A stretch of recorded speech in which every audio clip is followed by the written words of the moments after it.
Alors aujourd'hui, je fais une vidéo très courte, seulement pour vous parler de Le Singe, qui est une nouvelle de Stephen King, qui est parue en 1980, et qui pour moi a été l'une des meilleures lectures depuis le début de l'année. Alors point de vue nouvelle, là, vraiment on parle de quelque chose qui est d'une excellente qualité, et selon moi, ça vaut la lecture, malgré les quelques 60 pages qui font cette lecture. Donc c'est une histoire assez maigre et c'est pour ça que je ne vais pas trop m'attarder sur celle-ci, mais je voulais quand même en faire une vidéo pour vous présenter cette histoire qui est très belle. Alors évidemment, c'est une histoire de Stephen King, attention aux âmes sensibles, et d'ailleurs cette histoire est assez, disons qu'elle est glaçante. Je pense que c'est le meilleur adjectif pour décrire cette histoire-là. Donc on suit un père de famille et ses enfants et sa femme qui retourne dans sa maison d'enfance suite à la mort de son oncle qui était son tuteur légal pendant une bonne partie de son enfance, et donc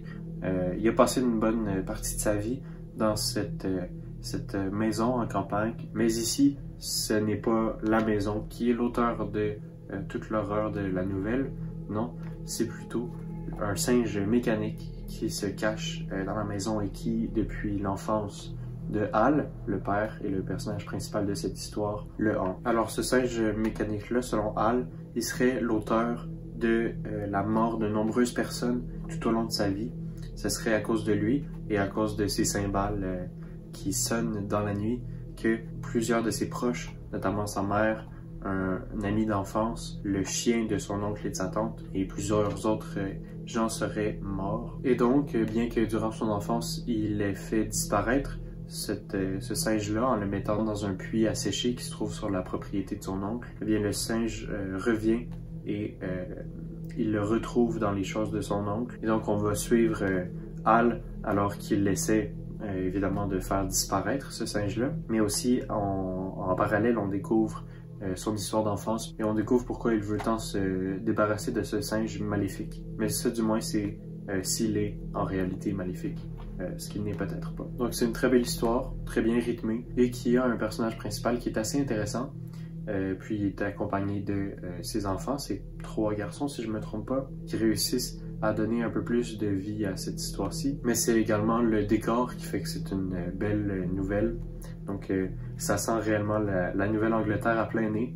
Je vis dans un endroit qui est assez similaire à la Nouvelle-Angleterre, assez proche, et j'ai trouvé que c'était pour le peu de description qu'il y avait, pour le peu de mise en scène, si on voudrait, des décors, c'est très bien décrit, très bien exécuté. Et puis l'atmosphère qui règne dans cette partie des États-Unis est très bien retranscrite et permet réellement de donner un petit oomph à l'histoire. Alors si vous êtes réceptif à ce genre de choses, puis si vous êtes réceptif également à la plume de Stephen King, vous ne serez pas déçu par cette nouvelle. Puis c'est également une nouvelle qui est quand même assez novatrice. Donc on parle de 1980, c'était avant Child's Play, donc la poupée Chucky, mais également avant Annabelle, puis également avant la poupée Chinga, je crois, qui était un épisode de X-Files assez réussi, puis d'ailleurs qui avait été écrit par Stephen King lui-même.